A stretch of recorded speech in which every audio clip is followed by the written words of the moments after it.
साहित्य लहर में आपका स्वागत है। आज आप सुनेंगे मालती जोशी जी की कहानी अनब्याही पीर। आइए कहानी सुनते हैं। आटा सानने जा ही रही थी कि फोन की घंटी बज उठी। ये नहाने जा चुके थे। मजबूरन मुझे ही उठाना पड़ा। हेलो, मैंने मरियल सी आवाज में कहा। उधर से मिसेस कुमार चहकी। कौन? भाभी जी बोल रही है। वाह साहब, आपने तो हमें बिल्कुल भुला ही दिया है। आपने भी तो इस बीच कभी याद नहीं किया। मैंने एक जवाबी उलाना दिया। दरअसल इस समय मेरा ध्यान घड़ी पर था। उधर कुकर सीटी पर सीटी दिए चला जा रहा था और उनका प्रेम आलाप था कि खत्म ही नहीं हो रहा था। मैंने मैरी को गैस बंद करने का इशारा किया और बेजारी से पूछ ही लिया, कहिए, आपने कैसे याद किया? फौरन वे असली बात पर आ गई। वो आपकी भांजी या भतीजी कौन है? उसकी शादी हो गई? कौन सी भांजी? मैं जानबूझकर अनजान बन गई। वो आपकी 4 बेटियों वाली ननंद नहीं है, उनकी बिटिया, वही जिनका रिश्ता आप सुनील के लिए लाई थी। अच्छा, नीता की बात कर रही हैं? हाँ, शादी तो उसकी अभी नहीं हुई है। किसके लिए पूछ रही हैं? अरे, अपने कौन 10-5 है, एक ही बेटा है, उसी के लिए पूछ रही थी। लेकिन सुनील को तो वह लड़की जरा भी पसंद नहीं थी। वह तो उल्टे मुझ पर बिगड़ पड़ा था कि क्या मैं इतना गया गुजरा हूं कि राह चलती किसी भी लड़की को ब्याह लूंगा। आप भी भाभी जी, लड़की की बात को दिल से लगा बैठी है। उसे कोई अक्ल है? भला बताइए, हिंदुस्तानी लड़कियों का रंग दबा हुआ नहीं होगा तो क्या मेम जैसा होगा? मुझे बहुत ताव आया। उस समय तो ये श्रीमती जी ही सबसे ज्यादा मीन मेक निकाल रही थी। अब कैसी भली बन रही है। उसी समय ये बाथरूम से निकले। मैंने पीछा छुड़ाते हुए कहा, मिसेस कुमार, 10:15 हो रहे हैं, इन्हें खाना दे दूं, फिर दोपहर में इत्मीनान से बातें करेंगे। किसका फोन था? इन्होंने पूछा। मिसेस कुमार का, मैंने लापरवाही से कहा। क्या कह रही थी? यूं ही इधर उधर की हाँक रही थी। पता नहीं लोगों को सुबह सुबह इतना वक्त कैसे मिल जाता है। यहां तो सांस लेने की फुर्सत नहीं मिलती। असली बात मैं जानबूझकर छुपा गई थी, नहीं तो ये अभी भागे भागे अपनी जीजी के पास चले जाते। इस रिश्ते के गोरख धंधे में पिछली बार इन कुमार लोगों ने इतने कटु अनुभव दिए थे कि फिर से उन्हें दोहराने का मन नहीं था। एक तो लड़के ने मुझे अपमानित किया था, फिर मिसेस कुमार का रवैया भी अच्छा नहीं था। मिस्टर कुमार ने तो हद ही कर दी थी। इस प्रस्ताव पर दोबारा विचार करने के लिए जब हमने उनसे अनुरोध किया तो वे छूटते ही बोल पड़े, अरे क्या विचार करे भाई, आपके जीजाजी तो खुलकर कुछ कहते ही नहीं। आखिर कुछ पता तो चले कि उनकी मंशा क्या है, कितने की है। सुनकर मेरा तो खून खौल गया था। जीजाजी बेचारे क्या बताएंगे? आप ही अपनी बोली बता दो। आपका तो इकलौता बेटा है, उनकी तो 4-4 है। आप पहले मुंह से कुछ फूटो तो सही, फिर वे बेचारे मोल भाव करेंगे। और मान लो 10-20 हजार घट बढ़ भी जाए तो क्या लड़की का रंग बदल जाएगा? मैंने दोपहर को जानबूझकर फोन नहीं किया, पर वह महिला जीवित वाली थी। रात को उन्होंने फिर फोन किया। दुर्भाग्य से इन्होंने ही उठाया। फोन रखते हुए इनका चेहरा तमतमा गया था। मुझे जैसे आरोप पत्र थमाते बोले, सुबह मिसेस कुमार ने नीता के लिए पूछा था। कुछ कह तो रही थी, पर मैं उस समय इतनी हड़बड़ी में थी कि ठीक से कुछ समझ ही नहीं पाई। सोचा था दोपहर को बात कर लूंगी, पर याद ही नहीं रहा। याद क्यों रहेगा? इन्होंने कसैले स्वर में कहा। बेटी की मां होती तो उनकी इमरजेंसी समझती। तुम तो बेटों वाली हो, तुम्हारी तो ऊंची नाक है। रात भर ये बेवजह मुंह फुलाए रहे। फिर सुबह वही हुआ जो मैं नहीं चाहती थी। चाय पीकर ये तुरंत दीदी के यहाँ पहुंचे। वहां पता नहीं क्या खिचड़ी पकी। शाम दफ्तर से जल्दी लौटकर फिर गाड़ी लेकर गए। रात 9 बजे घर लौटे तो दीदी जीजाजी भी साथ में थे। दोनों बड़े खुश नजर आए थे। लो भाई, मुंह मीठा करो, नीता की शादी पक्की करके चले आ रहे हैं। जीजाजी ने मिठाई का डब्बा मेरे सामने करते हुए कहा। शादी इतनी जल्दी पक्की भी कर दी? जल्दी कहाँ सुमन, समझ लो कि थोड़ी लेट ही हो गई है। अगर रिटायरमेंट से पहले सबको निपटाना है तो थोड़ी फुर्ती तो दिखानी होगी। और अब देखो, तुम्हें भी कमर कस लेनी होगी। यहाँ वहां का प्रोग्राम मत बनाना। कुल जमा 1.5 महीना ही तो रह गया है। आप लोगों ने इतनी जल्दी की तारीख तय कर दी? अभी अभी तो उसकी सरकारी नौकरी लगी है। कुछ दिन आप भी तो उसका सुख भोगते। अरे, लड़कियों की नौकरी का कैसा सुख, वो तो एक बोझ है, बोझ। और क्या पता उन लोगों के भाग्य से ही ये नौकरी लगी हो, नहीं तो 4 साल से उस फटीचर स्कूल में पढ़ा रही थी। मरे 500 पकड़ाते थे और 800 पर दस्तखत करवाते थे। और सच पूछो तो ये करिश्मा इस नौकरी का ही है, नहीं तो कोई पलट के संदेश भेजता है भला? जीजा जी बोले। मतलब? हम दोनों ने एक साथ पूछा। अरे, वो मेरे कलीग है ना मिश्रा जी, कुमार साहब की कॉलोनी में ही रहते हैं। आते जाते दुआ सलाम होती रहती है। जैसे ही नीता की नौकरी लगी, मिश्रा जी बोले कि देखो क्या चक्कर चलाता हूँ, वे लोग खुद तुम्हारे दरवाजे आएंगे। उन्होंने ऐसा क्या कर दिया? आते जाते उन्हें पट्टी पढ़ाते रहे। बोले कि लड़का आपका बिजनेस में है तो बहू नौकरी वाली लाइए, कम से कम एक की आमदनी तो पक्की हो। फिर रिटायरमेंट का डर दिखाते रहे।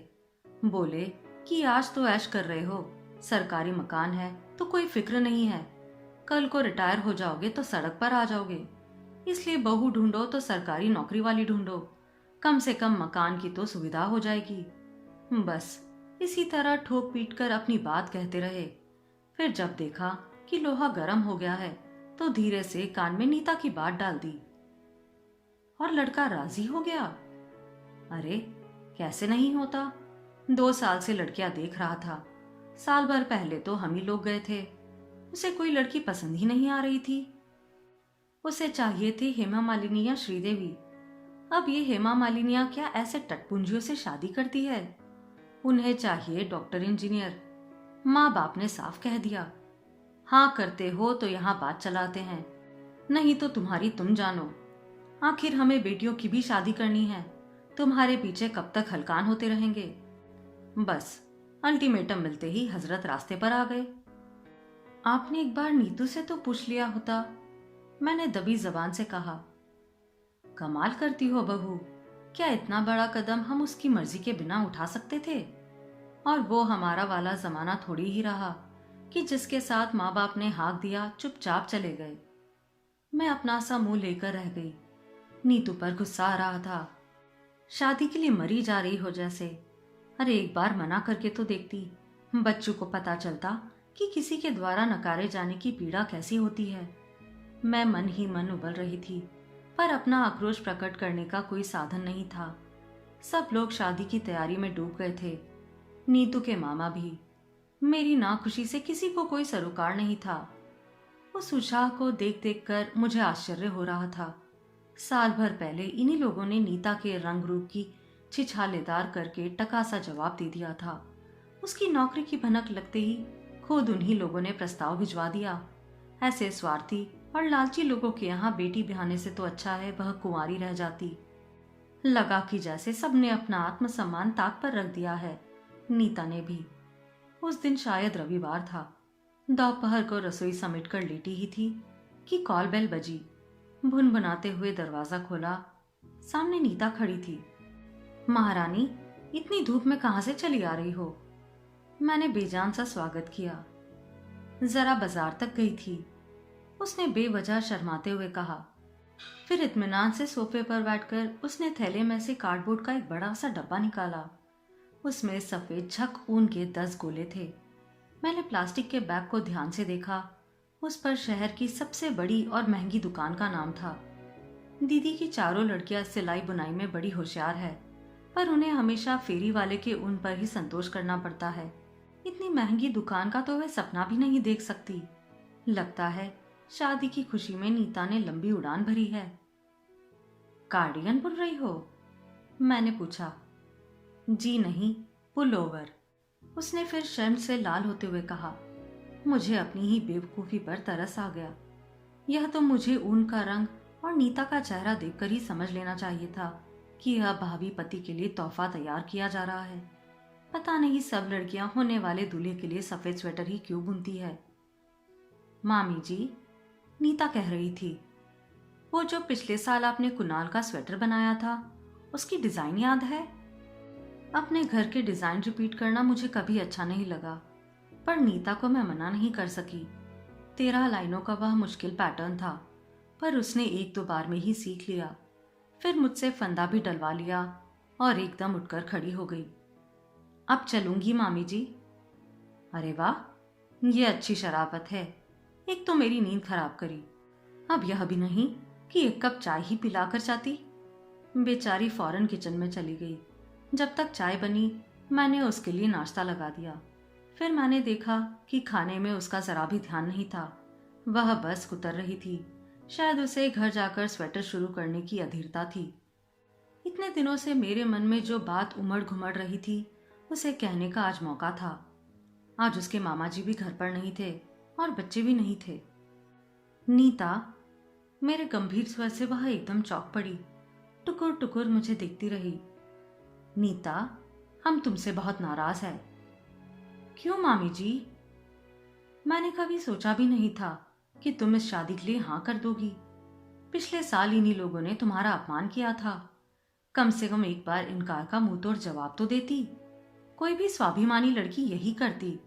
सच बताओ, क्या शादी तुम्हारे लिए इतनी जरूरी थी कि उसके लिए तुम अपना आत्मसम्मान को ही ताक पर रख दिया, या सेल्फ रिस्पेक्ट का तुम्हारे लिए कोई महत्व ही नहीं है? बेचारी नीता सिर झुकाए चुपचाप मेरा भाषण सुनती रही। मैं दीदी जीजाजी को दोष नहीं देती, उनकी अपनी समस्याएं हैं, विवशताएं हैं, पर तुम तो तनकर खड़ी हो सकती थी। अब तो तुम अपने पैरों पर खड़ी हो, किसी की मोहताज भी नहीं हो, पर तुम तो इस शादी के नाम से ऐसी उमग रही हो कि देखकर तरस आता है। मामी जी, बड़ी देर बाद उसके मुंह से आवाज निकली, आप ठीक कह रही हैं। सचमुच मैंने आत्मसम्मान को ताक पर रख दिया है, क्योंकि यह बहुत महंगी चीज है। हम इसे अफोर्ड नहीं कर सकते। हमारी कुछ मजबूरियां हैं जिन्हें आप समझ नहीं पाएंगी। अगर मैं मना कर देती तो जानती है क्या होता? मेरी कुंडली और फोटो लेकर पापा कल से फिर चप्पल चटकाने घूमते, 10 लोगों की चिरोरी करते, 10 लोगों की झड़कियां खाते, 10-20 लोगों के सामने मेरी प्रदर्शनी होती, 10-20 नकार और झेलने पड़ते। मेरी शादी ना करने से ही समस्या हल हो जाती तो मैं खुशी से कुंवारी रह जाती, पर मेरे मना करते ही घर में कोहराम मच जाता। पापा का बीपी बढ़ जाता, माँ रोकर घर पर देती, बहनों की शादी में 100 व्यवधान पड़ जाते। इसलिए मुझे मन पर पत्थर रखकर यह अपमान का घुट पीना पड़ा है। शायद यही हम जैसों की नियति है। और आप जिसे मेरा उमगना समझ रही है, वह तो एक राहत का एहसास है। अपने माँ बाप का कम से कम एक बोझ तो मैंने कम कर दिया है। उन्हें कुछ दिनों के लिए तो तनाव से मुक्ति दे दी है। कहते कहते उसका गला भर आया।